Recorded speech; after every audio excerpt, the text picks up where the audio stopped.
రాబోయేటువంటి ఎన్నికలకి శంకరామ ఊదారు చంద్రబాబు నాయుడు. ఆళ్లగడ్డ వేదికగా 25 సంవత్సరాల తర్వాత టీడీపీకి అతిపెద్ద సమావేశం ఏర్పాటు చేశారు. ఈ నేపథ్యంలో మనతో మాట్లాడడానికి మాజీ మంత్రి భూమా అఖిలప్రియ ఉన్నారు. మేడం చెప్పండి, ఈరోజు సభ బాగా సక్సెస్ఫుల్ అయినట్టుంది. మేము ఎక్స్‌పెక్ట్ చేసిన దానికన్నా చాలా భారీగా కార్యకర్తలు, ప్రజలందరూ కూడా రావడం అనేది కూడా మళ్ళీ 25 సంవత్సరాల క్రితము చంద్రబాబు నాయుడు గారు వచ్చిన సభని గుర్తు చేశారని చెప్పి ఆయనే చెప్పడం జరిగింది.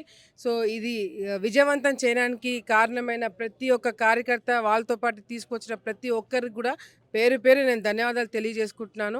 ఆలగడ్డలో ఏ సభ పెట్టినా, ఏ ప్రోగ్రామ్ పెట్టినా గ్రాండ్ సక్సెస్ చేస్తారని ఒక నమ్మకం ఈరోజు నా మీద పెట్టుకోవడం వల్లనే ఇటువంటి పెద్ద సభని ఆలగడ్డలో ఏర్పాటు చేయడం జరిగింది. ఇది కేవలం ఆలగడ్డ నుంచి మేజర్‌గా వచ్చినా కూడా పక్క తాలూకా నుంచి వచ్చిన వాళ్ళందరూ కూడా పేరు పేరు నేను ధన్యవాదాలు తెలియజేసుకుంటాను. ఇన్ఛార్జ్‌లందరూ కూడా చాలా కష్టపడినారు. అందరిని కూడా కార్యకర్తలందరూ కూడా చాలా దూర ప్రాంతం నుంచి కూడా రావడం జరిగింది. సో, ప్రతి ఒక్కరికి కూడా నేను ధన్యవాదాలు తెలియజేసుకుంటున్నాను. ప్రధానంగా చెప్పండి, సోషల్ మీడియాలో ఒక వైసీపీకి సంబంధించినటువంటి కొన్ని సోషల్ మీడియాలో ఖాళీ కుర్చీలు కనిపిస్తున్నాయి, జనం ఎవరు రాలేదనేటువంటి సోషల్ మీడియా వైరస్, దీన్ని ఎలా చూడాలి? ఏమి చూడాల్సిన అవసరం లేదు. మా కంటికి బాగా కనపడింది. చంద్రబాబు నాయుడు గారికి కనపడింది. కళ్ళు బాగా ఓపెన్ చేసి కళ్ళు తెరుచుకొని చూసే వాళ్ళ ప్రజలందరూ కూడా కనపడినారు. ఆ కేకలు వినపడినాయి. వాళ్ళ అభిమానం కనిపించింది. కనపడలేదు అన్న వాళ్ళు ఈరోజు వాళ్ళకి నిద్ర కూడా పట్టదు. ఎందుకంటే ఈరోజు ఆలగడ్డలో 25 సంవత్సరాల తర్వాత పెట్టిన సభకి దీన్ని అడ్డుకోవడానికి, దీన్ని ఏ విధంగా డిస్టర్బ్ చేయాలనుకున్న వాళ్ళు చాలామంది ఏకమైనారు.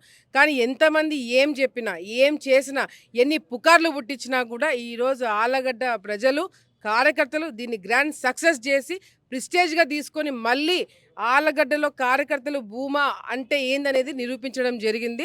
సో, ఆ కడుపు మంట ఉంటది జనరల్‌గా రాజకీయాల్లో. ఒక ప్రోగ్రామ్ సక్సెస్ అవుతే డెఫినెట్‌గా కడుపు మంట ఉంటది. ఆ కడుపు మంటతో వచ్చిన మాటలే తప్ప మరోది కాదు. అంటే మరోవైపు మీ స్థానిక ఎమ్మెల్యే ఎప్పుడు బిజీగా ఉంటారు. ఆయన అన్నం తినేది తక్కువ, ఇసుకని ఎక్కువ తింటారని మీ నాయకుడు కామెంట్ చేశారు. ఇందులో వాస్తవం ఉందంటారా? డెఫినెట్‌గా వాస్తవం ఉంది. ఇది నాకు తెలిసి చంద్రబాబు నాయుడు గారు దృష్టికి వెళ్ళింది అంటే కింద స్థాయి కార్యకర్తలు, ప్రజలు ప్రతి ఒక్కరు కూడా ఈరోజు ఆ ఇసుక రాకపోవడం వల్ల సామాన్య ప్రజలు ఎంత ఇబ్బందులు పడినారనేది గత 2, 3 సంవత్సరాలు ఈ అధికారం వచ్చిన తర్వాత 2, 3 సంవత్సరాలు అసలు ఇసుక దొరకలేదు కాదు కదా!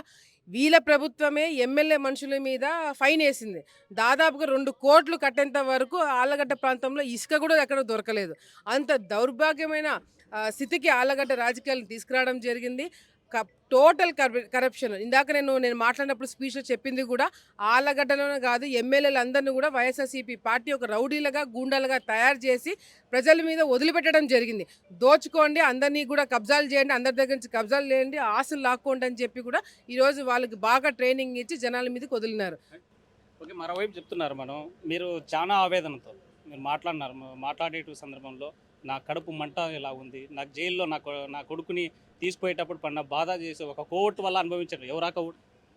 చూడండి, రాష్ట్రంలో తెలుగుదేశం పార్టీయే కాదు, రాజకీయాలు ఏ విధంగా దిగజారినాయి అంటే ఈరోజు కోవట్లు అనేది కేవలం తెలుగుదేశం పార్టీయే కాదు, అన్ని పార్టీలలో ఉన్నాయి. ఈరోజు రాజకీయాలు ఏ విధంగా తయారంటే కాంప్రమైజ్ రాజకీయాలు, సీజనల్ పొలిటీషియన్స్ ఎక్కువైపోయినారు. సో, దీనివల్ల అసలు సిసలైన కార్యకర్తలు, అసలు సిసలైన పార్టీ కోసం పనిచేసే వాళ్ళు ఈరోజు చాలా ఇబ్బందులు పడుతున్నారు. ఈరోజు ఆలగడ్డ ప్రాంతంలో యువగలం జరిగేటప్పుడు నేను లేను, కానీ కార్యకర్తలు, తమ్ముడు అందరూ కూడా ప్రిస్టేజ్‌గా తీసుకొని మనం ఏందో నిరూపించాలని ఒక ప్రిస్టేజ్‌తో యువగలం చేయడం జరిగింది. ఈరోజు అదే కోవట్లు కావచ్చు, కేవలం ఒక వ్యక్తే కాదు, చాలామంది ఉన్నారు, ఇంకా ఒకరే కాదు చాలామంది ఉన్నారు కోవట్లు. అటువంటి వాళ్ళు ఉండడం వల్ల సామాన్య ప్రజలు, సామాన్య కార్యకర్తలు ఎన్నో ఇబ్బందులు పడినారు. నేను చంద్రబాబు నాయుడు గారి దృష్టికి కూడా అదే తీసుకెళ్ళాను. ఈరోజు ఓపెన్ సభలో చంద్రబాబు నాయుడు గారిని పక్కన పెట్టుకొని నేను కోవట్ల గురించి మాట్లాడాను అంటే చంద్రబాబు నాయుడు గారు కూడా తెలుసు కోవట్లు ఉన్నారు. రేపు పొద్దున అధికారంలోకి వచ్చిన తర్వాత ఎవరైతే తెలుగుదేశం పార్టీలో ఉండి కార్యకర్తలకు ఇబ్బందులు పెట్టారో, కార్యకర్తలు కాంప్రమైజ్ చేయించారో వాళ్ళందరూ కూడా బుద్ధి చెప్తారనే ఒక భరోసా ఈరోజు ప్రజలందరూ కూడా ఇవ్వడం జరిగింది. చూడన్నా, నేను చెప్పాల్సిన అవసరం లేదు. ఇప్పుడు సభ సక్సెస్ అయింది. మేము చాలా ఆనందంగా ఉన్నాము. కార్యకర్తలందరూ కూడా చాలా హుషారుగా ఉన్నారు. మేమందరం కూడా చాలా ఇదిగా ఉన్నాము. ఇప్పుడు వాళ్ళ గురించి మాట్లాడి పాడ చేసుకునే అవసరం కూడా లేదు. మీ అందరికి కూడా తెలుసు ఎవరు ఆ వ్యక్తి అనేది కూడా. ఆ వ్యక్తి ఈరోజు రాలేక కూడా పోయినాడు.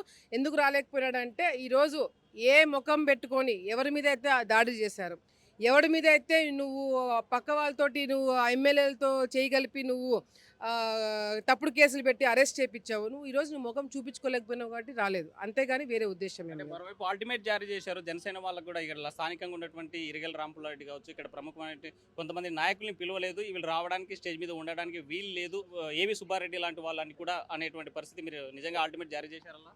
చూడండి, మీరు ఇదే ప్రశ్న చంద్రబాబు నాయుడు గారు నంద్యాల మీటింగ్ పెట్టుకున్నప్పుడు ఏవి సుబ్బారెడ్డిని పక్కన పెట్టుకొని మాట్లాడడం జరిగింది. అప్పుడు నన్ను ఎవడు అడగలేదు, ఎందుకు ఏవి సుబ్బారెడ్డి కూర్చున్నాడు పక్కన, మీకేం ఇబ్బంది లేదా అని.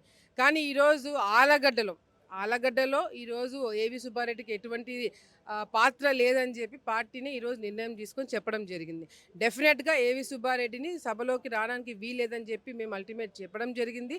దానికి గౌరవం ఇచ్చి, ఎందుకంటే ఆయన మా మీద కేసు పెట్టినాడు, కేసు పెట్టిన తర్వాత జరిగిన మిగతా ఎమ్మెల్యేలతో అందరితో కూడా కలిసి కోవట్టుగా తయారయ్యి ఈరోజు పార్టీలో ఇబ్బంది పెట్టడం అందరికి తెలుసు కాబట్టి మేము రావద్దని చెప్పినాము. అది పార్టీ కూడా సరే అని చెప్పి దానికి తగినట్టుగానే చర్యలు తీసుకోవడం జరిగింది. జనసేన విషయం దగ్గరకు వస్తే, జనసేన వాళ్ళు రాకూడదు వీళ్ళు రాకూడదు అని చెప్పి కండిషన్స్ అయితే నేను ఎక్కడ పెట్టలేదు. ఓపెన్గా ఇందాక ఏవి సుబ్బారెడ్డి గురించి చెప్పిన, మీరు అడిగినారు, నేను చెప్పిన జనసేన అయితే నేను ఎవరికి కండిషన్స్ పెట్టలేదు. జనసేన పార్టీ నుంచే వేదిక పైన ఎవరు కూర్చోవాలని చెప్పి మాకు పేర్లు వచ్చినాయి. ఆ పేర్లు వచ్చిన వాళ్ళని మాత్రమే మేము పైన కూర్చోబెట్టడం జరిగింది.